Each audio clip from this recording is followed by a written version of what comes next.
Bien, para acabar el tema vamos con el apartado 5 dedicado a la energía libre o energía libre de Gibbs. A veces omitiremos de Gibbs, pero cuando digamos energía libre entenderemos energía libre de Gibbs. Bien, acabamos de estudiar en el apartado 3 que tenemos un criterio de espontaneidad que está basado en el segundo principio. Criterio de espontaneidad que decía que las reacciones o los procesos son espontáneos siempre y cuando la variación de entropía del universo sea positiva. Pero claro, esto tiene una dificultad. Es que cuando uno tiene que hacer estos cálculos de entropía del universo, debe hacer cálculos de entropía del sistema, como acabamos de ver, pero también de entropía de los alrededores. Entonces, con los científicos de la época dijeron, bueno, pues no podríamos tener algún criterio de espontaneidad que fuera un poquito más sencillo, que solo se centrara en el sistema, y la conclusión fue que sí. Pero para eso se necesitaba una nueva función de estado que solo hable del sistema. Entonces ya no hará falta poner como subíndice de quién es, ¿de acuerdo? Entonces, esta nueva función de estado que solo se está centrada en el sistema es la energía libre de Gibbs, que se representa por la letra mayúscula G del nombre del científico. Y es la diferencia entre la entalpía menos el producto de la temperatura por la entropía. Bien, de nuevo es una función de estado, se puede calcular como incremento de G, es una propiedad extensiva y sus unidades son el julio o el julio por mol. Bien, para que un proceso cualquiera sea espontáneo, ¿qué le debe ocurrir a la variación de G del sistema? Bueno, pues lo que debe ocurrir de forma finita, ya no de forma abstracta, es que el incremento de G se pueda calcular como la diferencia entre la variación de entalpía menos T por el incremento de S. Bien, ¿qué ocurre con los cambios espontáneos? Que ocurren a presión y temperatura constante. Bueno, pues para que sean espontáneos se observó que en ellos siempre la energía libre de Gibbs disminuía. Por lo tanto, si la energía libre de Gibbs disminuía, teníamos un nuevo criterio de espontaneidad centrado solo en el sistema.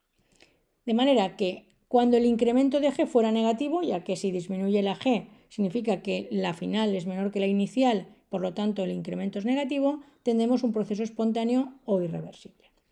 Aquellos en los que incremento de G sea positivo, o sea, que aumente la energía libre de Gibbs, será un proceso no espontáneo en el sentido en el que está escrito. No ocurrirá en ese sentido, ocurrirá en el contrario, porque para eso es una función de estado.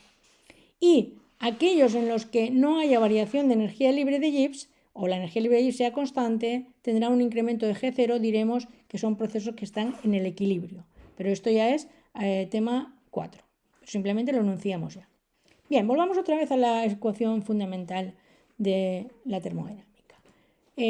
No tiene, bueno, no es que se llame ecuación fundamental, pero es una que para nosotros va a ser central y muy importante.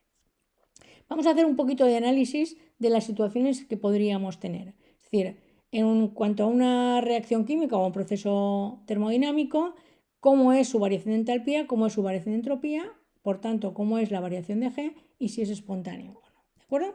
Bien, vamos a suponer una reacción química, por ejemplo, que fuera exotérmica y en la que aumentara el desorden, la entropía. Bueno, pues en ese caso, si nos vamos a la ecuación fundamental y vemos los signos, el primer término negativo, S positivo pero con el menos que tiene delante, menos y menos, G sería negativo. Entonces, cuando G es negativo, es espontáneo. Pues sería espontáneo siempre. Es decir, no importaría la temperatura, da igual. Esa reacción química exotérmica y en la que aumente el desorden siempre será espontánea. Vamos a otro caso. ¿Qué sucedería en una reacción química que fuera exotérmica pero que el orden fuera el que aumenta? O sea, que el desorden disminuya, que disminuya la entropía. Bueno, pues en ese caso, si la entropía es negativa con el menos que tiene delante, el término entrópico se convierte en positivo. Y entonces tenemos la suma de entalpía negativa con término entrópico positivo.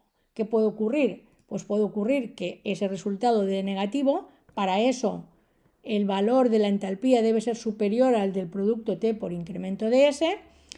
No tenemos números, pero si un término debe superar a otro en el que aparece la temperatura multiplicando, pues es de esperar que esto sea posible a temperaturas bajas.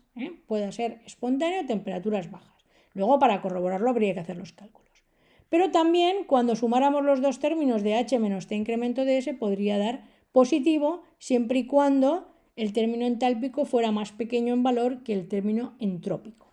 Entonces, si el término entrópico es el mayor, pues lo más probable es que eso ocurra a temperaturas altas. En ese caso, ese proceso no sería espontáneo. A ver, vosotros estáis acostumbrados en bachiller a decir ocurre a temperaturas bajas o altas, pero por favor, primero hay que decir esta condición matemática, no solo la temperatura. Primero se debe cumplir la premisa de que H sea más grande o H más pequeña. Bien, vamos al caso tercero de que sea una reacción endotérmica y en la que aumente el desorden. Entonces tenemos más y menos. Entonces volvemos a tener dos posibilidades. Que la suma de los dos términos dé positiva, en ese caso es cuando H es más grande que T por incremento de S, por lo tanto este tipo de procesos a temperaturas bajas no serían espontáneos. Y en cambio la suma de los dos puede dar negativa siempre y cuando H sea más pequeño que el cociente. Por lo tanto, este tipo de procesos sería probablemente espontáneo a temperaturas altas. Por lo tanto, los dos casos que acabamos de ver dependen de la temperatura.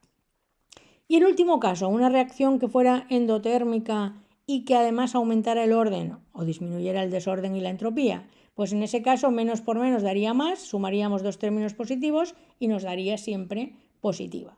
Hemos dicho en el criterio de espontaneidad que aquellos que tienen la energía libre y positiva no ocurren nunca.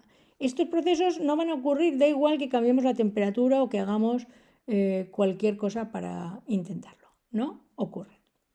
Bien, me gustaría deciros que, lo digo por lo que observo todos los años, que hay mucha gente que esto se lo aprende de memoria.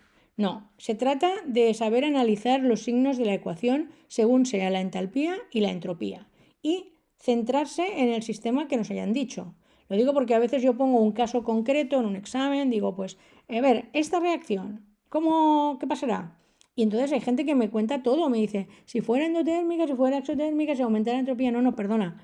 Si yo te pongo esta reacción, tú vas a poder saber cómo es la entalpía y cómo es la entropía. Por lo tanto, no hay que lucubrar, va a ser un caso de estos, no toda la tabla.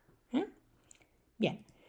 Bueno, aquí os he dejado simplemente, porque hay gente que le gusta más hacer este análisis de forma visual, los 4 casos que acabamos de ver.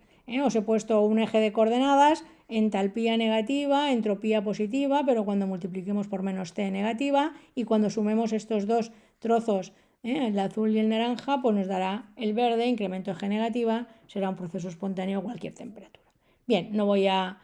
aquí tenéis todos los casos, los tenéis en los apuntes, cuando serán espontáneas o no, en formato imagen. Bien, lo mismo, ¿qué sucedería en condiciones estándar? Esto ya es un caso particular de todo lo anterior. En condiciones estándar nos serviría la misma ecuación, pero todas las funciones de estado deberían estar en condiciones estándar. ¿Vale? Bien, entonces, igual que hicimos con la entalpía, podemos hablar de energía libre estándar de formación, que sería aquella correspondiente a un proceso en el que se forma un mol de sustancia a partir de sus elementos en estado estándar, que es el más estable. ¿Vale? Muy bien. ¿Y cómo podríamos saber la energía libre estándar de cualquier reacción? Ya no solo la de formación, sino la de cualquiera. Pues la podríamos calcular a partir de las energías libres de Gibbs de formación. ¿Cómo? De la misma manera que hemos hecho con la entalpía y con la entropía, sumando las energías libres de los productos, cada una multiplicada por su coeficiente estequiométrico, y restándole las de los reactivos. Esto es solo aplicable a condiciones estándar.